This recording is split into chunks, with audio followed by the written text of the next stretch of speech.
Bharatiya Janata party कामगार मोर्चा नाशिक महानगर जिल्हा यांच्या वतीने पदाधिकारी नियुक्ती सोहळा भाजप वसंत स्मृती कार्यालय नाशिक या ठिकाणी मोठ्या उत्साहात पार पडला।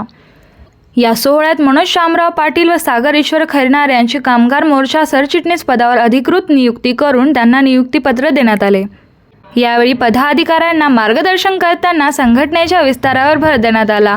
विविध क्षेत्रातील संघटित व असंघटित कामगारांचे प्रश्न प्रभावीपणे मांडणे तसेच जास्तीत जास्त श्रमिकांना पक्षाशी जोडण्याचे आवाहन करण्यात आले।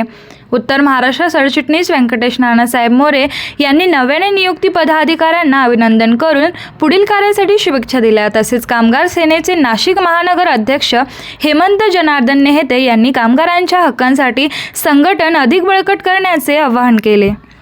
कार्यक्रमाला पक्षाचे पदाधिकारी, कार्यकर्ते, कामगार सदस्य मोठ्या संख्येने उपस्थित होते। भारतीय जनता पार्टी हा देशातला, महाराष्ट्रातला नव्हे तर जगातला सगळ्यात मोठा पक्ष आहे आणि अशा पक्षामध्ये काम करायला मिळणं म्हणजे प्रत्येक कार्यकर्त्याचं स्वप्न असतं। गेल्या अनेक दिवसापासून आम्ही सर्व कार्यकर्ते एकमेकांच्या कॉन्टॅक्टमध्ये होतो आणि अनेक कार्यकर्त्यांमधून आम्ही काही निवडक कार्यकर्त्यांची आज पदाधिकारी म्हणून नियुक्ती केली। खऱ्या अर्थाने या सर्व कार्यकर्त्यांवर कामगारांना वेळोवेळी होणाऱ्या अन्यायाच्या विरुद्ध आणि प्रत्येक कामगारांना न्याय देण्याची एक मोठी जोखीम असणार आहे।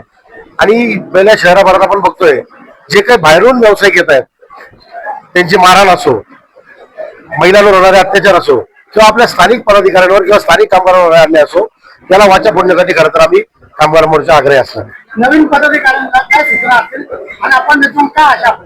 नवीन पदाधिकाऱ्यांना सूचना देण्याइतपत मी पहिलेच सांगितलंय की या पदाचा वापर आपण प्रत्येक तळागाळातल्या कामगाराच्या न्याय हक्कासाठी करायचा आहे। कोणत्याही प्रकारे आपण गैरवापर करणार नाही। आणि दुसरी एक महत्वाची सूचना की हा पक्ष शिस्तीत चालणारा पक्ष आहे, त्यामुळे कोणत्या प्रकारची आपण शिस्त उलगडून काही करणार नाही एवढी त्यांच्याकडनं मी अपेक्षा व्यक्त केलेली आहे। भारतीय जनता पार्टी कामगार मोर्चाच्या शहर सरचिटणीससाठी माझी निवड झाली आणि ही जबाबदारी अत्यंत महत्वाची असून शहरातील जो कोणी कामगार असेल, शहरात आज 70 ते 75% हा कामगार आहे।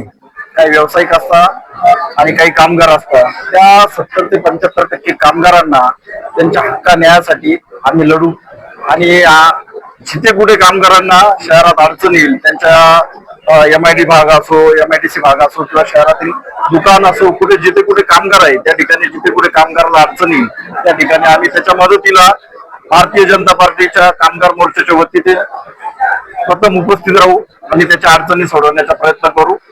या आजच्या नियुक्ती पत्रात आणि आजच्या नियुक्तीने शहरातील जे कोणी कामगार असतील त्यांच्यापर्यंत पोहोचून त्यांना शासनाच्या ज्या सुविधा आहेत त्या त्यांच्यापर्यंत पोहोचवायचा प्रयत्न करू। जय श्रीराम।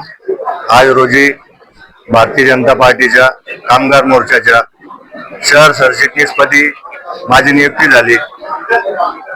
भारतीय जनता पार्टी कामगार मोर्चाच्या माध्यमातून आम्ही सर्व मागासलेले वर्ग असतील किंवा इतर काही कामगार वर्ग असेल, कामगारांच्या सर्व समस्या सोडवण्याचं काम तसेच सर्व सरकारी योजना कामगारांपर्यंत आणण्याचं काम आम्ही करू व सदैव एकनिष्ठतेने भारतीय जनता पक्षाशी एकनिष्ठ राहून सर्व कामगारांच्या अन्यायाविरुद्ध कायम लढा देऊ। जय श्रीराम। अमर सोळंके, B7 न्यूज, नाशिक।